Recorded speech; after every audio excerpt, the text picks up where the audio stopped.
Ги гледате вестите на Сител. Во студиото со вас, Александар Спасовски. Добар ден, ви благодарам што сте со нас. Председателот на Европскиот совет Антонио Кошта од денеска ја почнува турнејата низ Западен Балкан, во рамки на која утре ќе престојува и во Скопје и ќе се сретне со премиерот Христијан Мицкоски. Очекувано во фокусот на разговорите ќе бидат евроинтеграциите, регионалната соработка и можностите за надминување на пречките во процесот на проширување.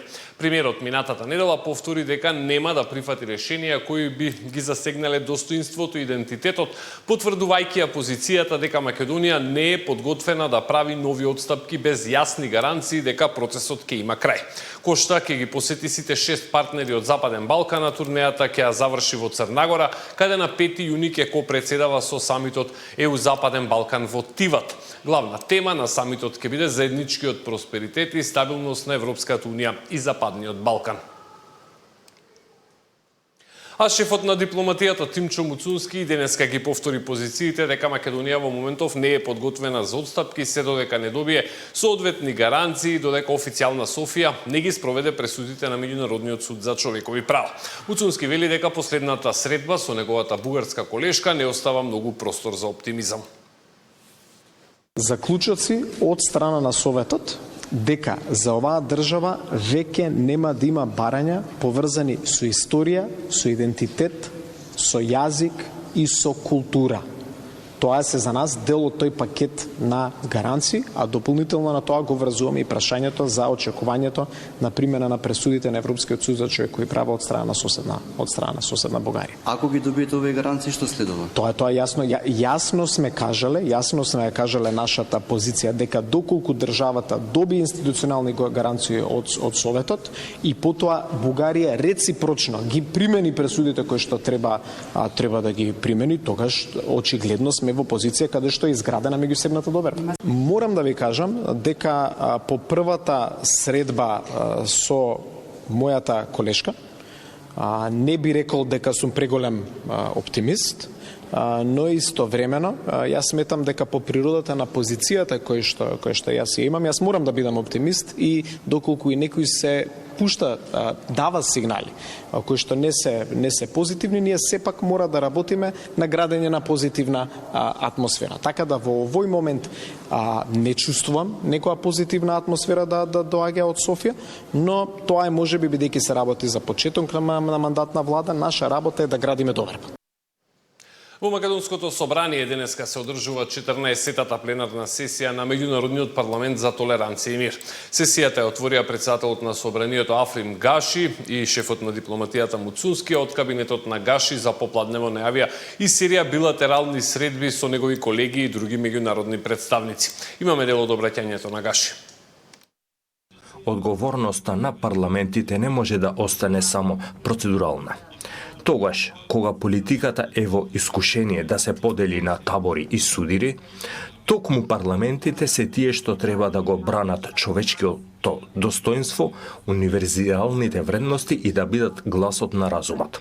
Затоа, одржувањето на овој настан во собранието на нашата земја има посебно значење за нас. И имам задоволство да сум домаќин на овој настан кој придонесува кон ова мисија. За мене лично, парламентарната демократија е дел од мојата мисија. Верувајќи силно дека тој е значаен инструмент за зајакнување на довербата, за доближување на народите и за промовирање на долгорочната стабилност. Под мотото напредување на климатската отпорност и енергетската транзиција во Скопје денеска и утре ќе се одржува 9-тиот регионален форум за клима, енергетска транзиција и одржлив развој во Западен Балкан МЕФ 2026. На форумот ќе учествуваат носители на политики, меѓународни организации, финансиски институции, представници на приватниот сектор и граѓанското општество. На отварањето се најавени обраќања на премиерот Христијан Мицкоски, министерот Мухамед Хоџе и евроамбасадорот Михалис Рокас, како и други домашни и меѓународни представници. Форумот кој годинава има статус на официјален партнерски настан на следниот глобален климатски самит на Обединетите нации ќе биде посветен на климатската отпорност, енергетската транзиција и зелените инвестиции, како и регионалната соработка во справувањето со климатските предизвици. Стартот на овој настан и обраќањето на премиерот е најавено подоцна попладнево. Детали ќе имаме во следните вести. Председателката Гордана Силјановска-Давкова од денеска престојува во официјална посета на Словачка, каде утре во Братислава ќе има средба со словачкиот председател Петер Пелегрини. Покрај разговорите со државниот врв, таа ќе се сретне и со председателот на Националниот совет Рихард Раши и со вице-премиерот и министер за одбрана Роберт Калинак.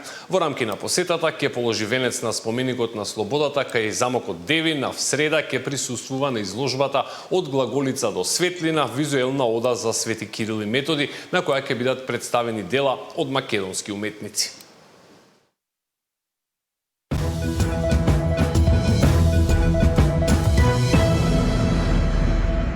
Нова цена на горивата се очекува од вечерва на полноќ и таа според најавите на владата ќе биде значително пониска од оваа сега. Барем кога станува збор за дизелот кој ќе биде поевтин за 6,5 денари.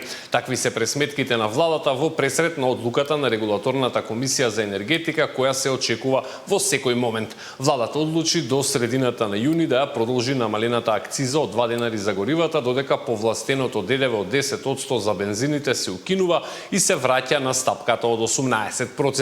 Дополнително важи и попуст од 2 денари по литар. Според владините пресметки, дизелот би требало да поевтини за околу 6,5 денари по литар, а бензините за околу денари и половина. На светските берзи барел нафта минатата недела се стабилизираше на нешто над $90. Во текот на викендот САД и Иран разменија предлози за нацрт договор со кој ќе се продолжи примирието и ќе се отвори Ормудскиот тесвец. Но степенот на напредок во разговорите останува нејасен, особено по денешната нова ескалација која повторно ја зголеми цената на суровата нафта некаде за околу 3%.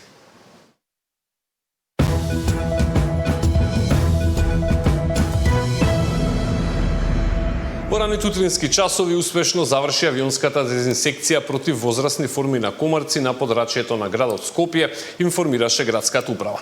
Станува збор за редовна активност што градот ја извршува во овој период од годината.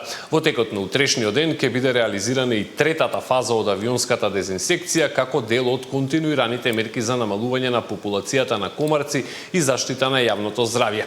Од град Скопје посочуваат дека навремената дезинсекција има клучно значење во превенцијата од ширење заразни болести и создавањето побезбедна и поквалитетна животна средина за граѓаните. Токму раното и системско третирање представува најважен чекор во спречувањето на масовна појава на комарци во текот на летниот период. Во наредниот период се предвидени уште 2 фази од дезинсекцијата кои ќе опфатат авионско и теренско прскање со цел обезбедување целосна и ефикасна заштита на подрачјето на градот Скопје. Од град Скопје ги известуваат пчеларите навреме да ги превземат потребните мерки за заштита на пчелните семејства. Дали младите треба поактивно да се вклучат во политиката или најпрво да стекнат доволно знаење и искуство? На оваа тема дебатираа студентите од правниот факултет при Универзитетот Гоце Делчев во Штип, кои преку аргументирана расправа ги представија двете спротивставени гледишта. Дебатата следеше нашиот штипски дописник Трајан Ристовски. Ниската застапеност во институциите, недовербата во политичкиот систем и недостигот од можности за активно вклучување се дел од предизвиците со кои се соочуваат младите. Иако тие се меѓу најзасегнатите од одлуките што се носат на локално и национално ниво, нивното учество во политичките процеси и понатаму станува ограничено. Експертите посочуваат дека инклузивноста на младите во политиката не значи само присуство на млади луѓе на изборни листи, туку и нивно активно учество во креирање политики и носење одлуки. На оваа тема дебатираа студентите под менторство на професорите на правниот факултет при Штипскиот универзитет. Иако денес младите имаат многу повеќе информации, идеи и можности да се вклучат во јавниот живот, понекогаш постои чувство дека нивниот глас не се слуша доволно. Затоа е важно да се создаваат вакви простори каде што тие имаат можност активно да учествуваат и да придонесуваат со своите размислувања и идеи и иницијативи. Наша обврска е да ги поттикнеме студентите, да ги поддржуваме не само академски да се развиваат, туку и да станат активни и одговорни и критички настроени граѓани. Студентите пак од своја страна дебатираа од две спротивставени гледишта за тоа дали младите треба да бидат активно вклучени во политиката или е потребна зрелост за донесување важни општествени одлуки. Треба повеќе да се ангажираат во однос на политиката, тоест да се едуцираат на повисоко ниво и да се дигне нивото само политичка свест. Сами сме сведоци дека помладоците политичките партии вршат доста добра работа со тоа што привлекуваат голем број на членови. И јас го представувам тимот кој што е против вклученоста на младите во политиката и сепак мислиме дека младите прво треба да се вложи во нивното образование за тие да развијат критичко мислење и подоцна да бидат одговорни и независни лидери. Институциите, политичките партии и граѓанскиот сектор се согласни дека без активно учество на младите тешко може да се зборува за одржлив демократски развој. За Сител, Трајан Ристовски. На крајот од овој блок имаме информацијата од Струмичкиот затвор, кој на осудениците им дава можности додека се во затвор да го комплетираат своето образование. Нашиот струмички дописник јавува дека еден од осудениците деновиве станал првиот кој добил свидетелство за завршена прва година средно. Зоран Ѓоргиев е на оваа тема. Осудените лица кои издржуваат казна во Струмичкиот затвор добиваат можност за нов почеток. 35 годишен осуденик од Радовишко деновиве стана првиот кој доби свидетелство за завршена прва година средно стручно образование. Тој пред неколку месеци се вклучи во проектот на установата за дооформување на средното образование, а неговата желба е по издржувањето на 15-месечната затворска казна да го продолжи образованието и да се стекне со диплома за автомеханичар. Јас се учам за автомеханичар, машинско, и секако дека добар предметот. И сум задоволен што заврших прва година и ќе се потрудам понатаму да ги завршам уште наредните 2 години, што ќе ми значи како вработување у рудникот Бочем, у Боров дол. Со подобар пенсијско осигурување, со подобар стаж. Новата можност осудените лица ја добиваат преку проект што Струмичкиот затвор го реализира во соработка со Државното средно училиште Никола Карев, кое воедно е и регионален центар за средно стручно образование. Со овој проект има овозможно на лица кои што немаат дооформено образование, дали ќе биде да кажеме 3 годишни, 4 годишно, се зависи нели од струката и профилот, значи да може да се го дооформат своето образование. Проектот е направен така да биде исто како за сите вонредни ученици.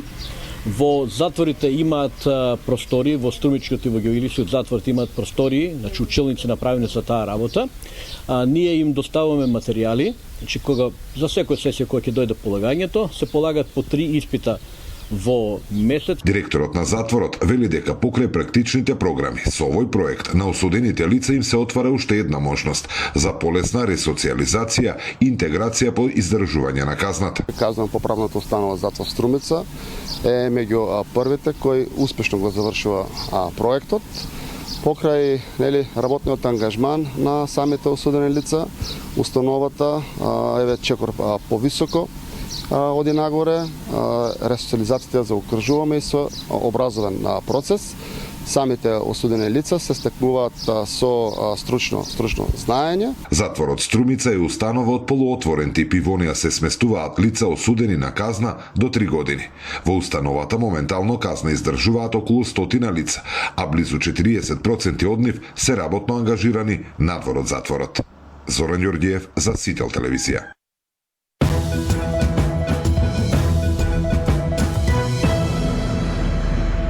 Вести од светот во избор на Марија Ников.